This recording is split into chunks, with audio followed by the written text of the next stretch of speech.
தமிழ்ச்சோலை பார்வையாளர்களுக்கு வணக்கம். தமிழ்ச்சோலையின் சார்பாக நாம் போட்டிருக்க 13 புத்தகங்கள் குறித்த விரிவான காணொளி தாங்க இந்த காணொளி.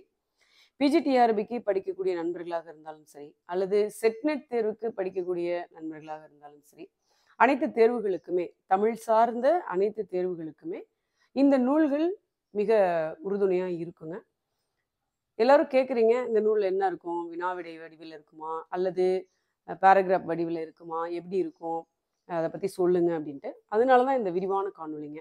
இப்போ ஒவ்வொரு நூல்லையும் என்ன இருக்கு, உள்ள கண்டென்ட் என்ன இருக்கு, வினாக்கள் எப்படி இருக்கு அப்படிங்கிறத நம்ம இதில் பார்க்கலாம். இப்போ நீங்கள் பார்த்துட்டு இருக்கிறது முதல் நூலுங்க. இது பார்த்தோம் அப்படின்னா வினாவிடை வடிவில் இருக்குங்க. உள்ள பொருளடக்கம் என்னன்னு பார்த்துடலாம். இதுதான் பொருளடக்கம்ங்க.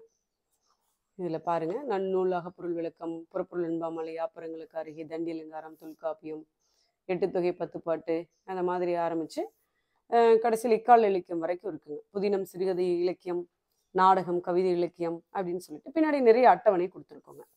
இப்படி தான் இருக்குங்க.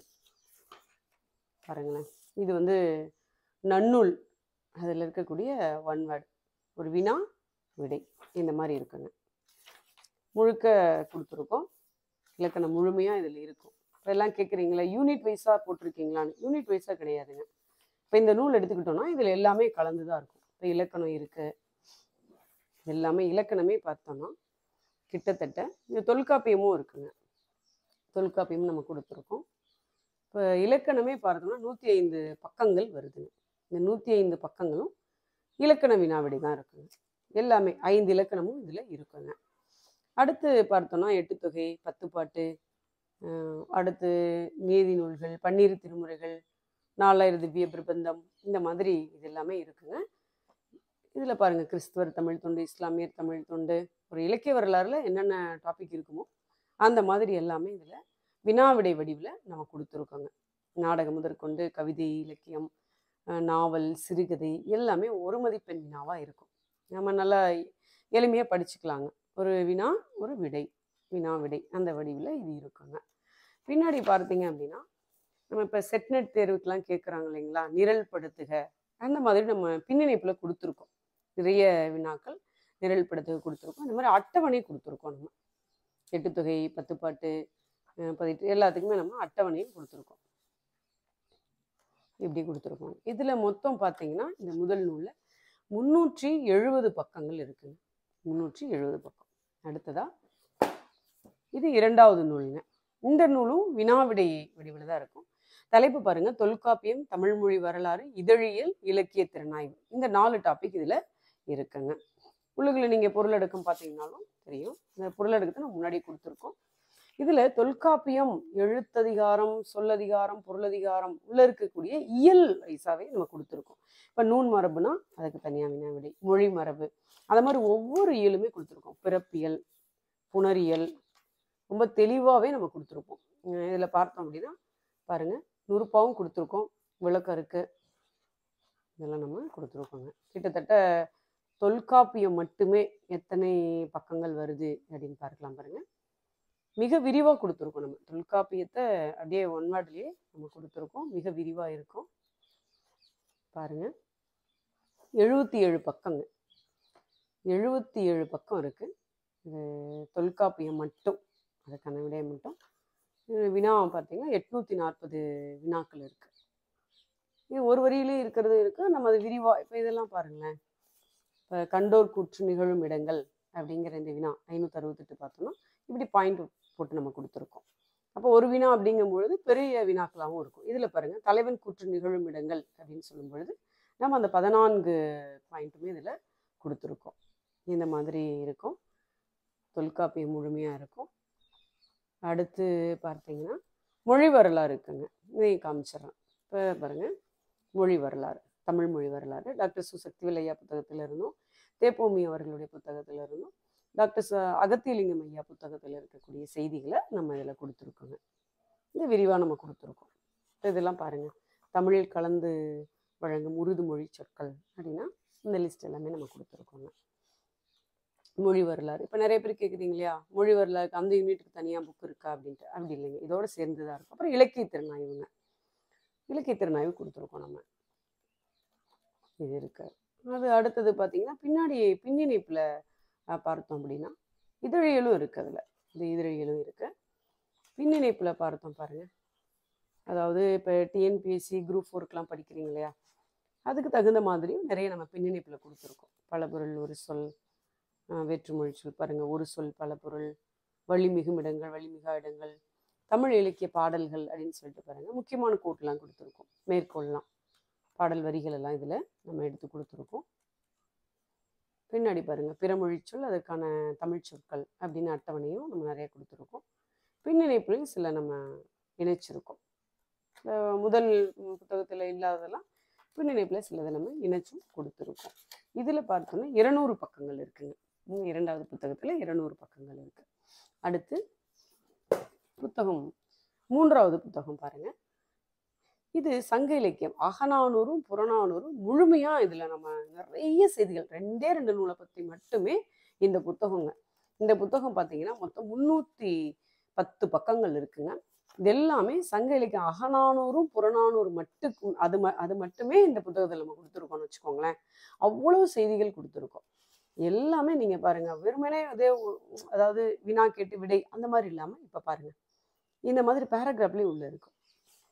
இது ரொம்ப உங்களுக்கு மிகுந்த பயனுள்ள புத்தகமாக இருக்கும். இப்போ எடுத்துக்காட்டுக்கு பாருங்கள், முன்னாடி பார்த்தோன்னா இப்போ அகநானூறு பாடி புலவர்கள்னு எடுத்துகிட்டு புலவர் பேர் என்ன, பாடல் என்னென்ன, மொத்தம் எத்தனை பாட்டு அவங்க பாடியிருக்காங்க, அவங்க பாடிய பாடலுடைய எண்கள் எல்லாமே நம்ம இங்கே கொடுத்துருக்கோம். நீங்கள் ஒரு பிஹெச்டி பண்ணுறோம், ஒரு ஆய்வு பண்ணுறோன்னா கூட சங்க இலக்கியத்தில் இந்த நூல் உங்களுக்கு மிகுந்த பயனுள்ளதாக இருக்கும். பரணர் அப்படின்னா அவருடைய பாடல்கள் பாருங்கள், கபிலர் அப்படின்னா அவருடைய பாடல்கள், மொத்த பாடல்கள் எத்தனை அப்படின்ட்டு. இது அகம் புறத்துக்கும் அதே மாதிரியே கொடுத்துருக்கோங்க. இதில் பாருங்கள் புறநானூறுன்னு எடுக்கும்போது இது ஃபுல்லாக அகநானூறுங்க.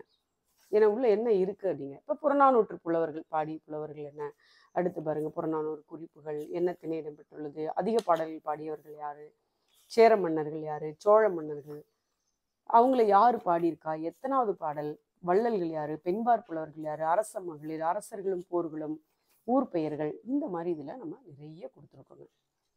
ஏராளமான செய்திகள் இதில் இருக்குங்க. மொத்தம் 310 பக்கம் இருக்குங்க.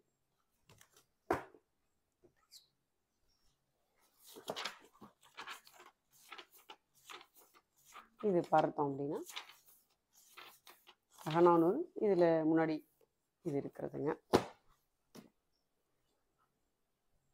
அடுத்து 4வது நூல் பாருங்க. இது அலகு 1லிருந்து 10 வரைக்கும் பழைய பாடத்திட்டத்துக்கும் புதிய பாடத்திட்டத்துக்கும் ஒன்று இருக்குல்ல. பழைய பாடத்திட்டம் அப்படியே தாங்க இருக்கு. புதிய பாடத்திட்டத்தில் நம்ம நாட்டுப்புறவியலும் பிற துறைகளும் இணைச்சிருக்காங்க. இது நம்ம ஒரு டெஸ்ட் பேட்ச் நடத்தணும். அதனுடைய வினாக்கள் அப்படி நம்ம புத்தகமாக வெளியிட்டிருக்கோம். அலகு 1லிருந்து 10 வரைக்கும் நிறைய செய்திகள், எல்லாமே தரமான செய்திகளாக இருக்குங்க. 101 பக்கங்கள் இருக்குங்க மொத்தம். இதில் அலகு 1லிருந்து எல்லாமே கலந்துருக்கும். இது 4வது புத்தகங்க. அடுத்து 5வது புத்தகம் பாருங்கள். இதுவும் அலகு 1லிருந்து 10 வரைக்கும் வினாவிடை எல்லாமே கலந்துருக்குங்க. 4 ஆப்ஷன் கொடுத்து இதை நம்ம கேட்டிருப்போம்னு வச்சுக்கோங்களேன்.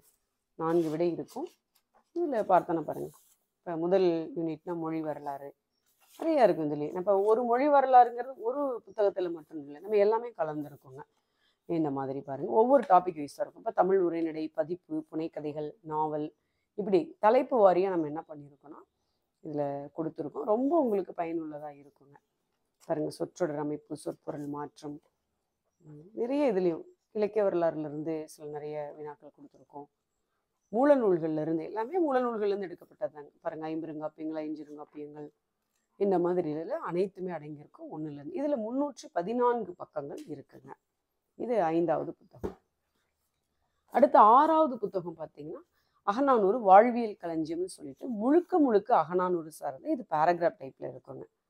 ரொம்ப நல்லாயிருக்கும். உள்ளுக்குள்ளே நம்ம இப்போ ஒரு அகநானூறுல என்ன உள்ள விஷயம் இருக்குது அப்படிங்கிறது, ஒரு விழாக்கள் இருக்கா, சரி அரசர்களும் போர்கள் பற்றி இருக்கா, ஊர்களை பற்றி இருக்கா, நாடுகளை பற்றி இருக்கா, அதில் புராண கதைகள் இருக்கா, நிகழ்வுகள் இருக்கா, மரங்கள், பூக்கள், விலங்குகள், அறப்பண்பு ஏதாவது இருக்கா அப்படிங்கிற எல்லா விஷயத்தையும் இதில் நம்ம தொகுத்து கொடுத்துருக்குங்க. பின்னாடி நம்ம இந்த மாதிரி அட்டவணை கொடுத்துருக்கோம். அட்டவணைங்கிறது உங்களுக்கு எளிமையாக நம்ம ஒருத்தரை பற்றி எடுக்கிறோம் ஒரு விஷயம் அப்படிங்கும் பொழுது ரொம்ப கை கொடுக்குங்க. இது புத்தகம் 6. இதில் எத்தனை பக்கங்கள் பாருங்கள், 176 பக்கங்கள் இருக்குங்க. 6வது புத்தகங்க. அடுத்தது பார்த்தீங்கன்னா 7வது புத்தகம். இது ஒரு இலக்கிய வரலாறு டைப்ல இருக்குங்க. என்ன இதனுடைய சிறப்பு அப்படின்னா, ஒண்ணே ஒண்ணு சொல்லிக்கிறேன். இதுல பாருங்க, மதுரை காஞ்சின்னு கொடுத்துருக்கோம்.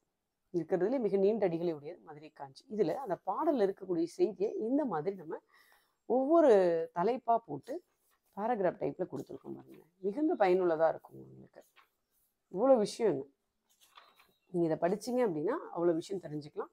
ஸோ இதுலேயும் சங்க இலக்கியத்திலேருந்து இக்கால இலக்கியம் வரைக்கும் நிறைய செய்திகளை நம்ம இதில் என்ன பண்ணிடுவோம்னா தொகுத்து கொடுத்துருக்கோம். 408 பக்கங்கள் இதில் இருக்குங்க. அடுத்து புத்தகம் 8ங்க. புத்தகம் 8 பார்த்தீங்கன்னா இது கொள்குறி வகை வினாவிடை. இதில் இருக்கும் 4 ஆப்ஷன் கொடுத்து கேட்குறது எல்லாமே கலந்து இருக்கும். இதில் நீங்கள் இக்கால இலக்கியத்துலேருந்து சங்க இலக்கியத்துலேருந்து இக்கால இலக்கியம் வரைக்கும் எல்லாமே கலந்து இருக்குங்க. 1050 வினாக்கள் இருக்குது. 148 பக்கங்கள் இருக்குங்க. அடுத்து நம்ம இக்கால இலக்கியத்துக்காகவே போட்ட இந்த 4 தொகுதிகள் பாருங்க. தொகுதி 1, 2, 3, 4 அப்படின்னு சொல்லிட்டு இதில் இருக்கக்கூடிய செய்திகள் இதை படிக்கிறதுக்கே நமக்கு 2 மாதம் பத்தாதுங்க. அவ்வளவு செய்திகள் இருக்குங்க. இப்போ பாருங்க, பொருளடக்கத்தை காமிக்கிறேன். இதில் பாருங்க யார் யாரெல்லாம் இருக்காங்க நீங்கள் இப்போ பார்க்குறீங்க இல்லையா? புது கவிதை, மரபு கவிதை பாருங்க. 61 கவிஞர்களை பற்றிய செய்தி இதில் இருக்கு. இதுலேயே மொழியியலும் இருக்குங்க முன்னாடி. பாருங்க, இவ்வளோ பக்கம் மொழியியல் சார்ந்த செய்தி நம்ம கொடுத்துருக்கோம். திராவிட மொழிகள், திராவிட மொழிகளுடைய பழமை, இப்போ தொன்மைன்னு இருக்கு இல்லைங்களா, அதுதான் பழமை, உலக மொழிகளும் திராவிட மொழிகளும் அப்படின்னு சொல்லிட்டு இதையும் கொடுத்துருக்கோம். இந்த ஆசிரியர்களை பற்றிய எல்லா செய்தியுமே இருக்குது. இணையத்திலேருந்து இதுக்கான சோர்ஸ்லாம் நம்ம எடுத்துருக்கோங்க. இப்போ பாருங்கள், உதாரணத்துக்கு இப்போ இவர் எடுத்துக்கிறோன்னா தாமரை, கவிஞர் தாமரை அவர்கள் எடுத்துக்கிட்டோம் அப்படின்னா அவரை பற்றிய அனைத்து செய்தி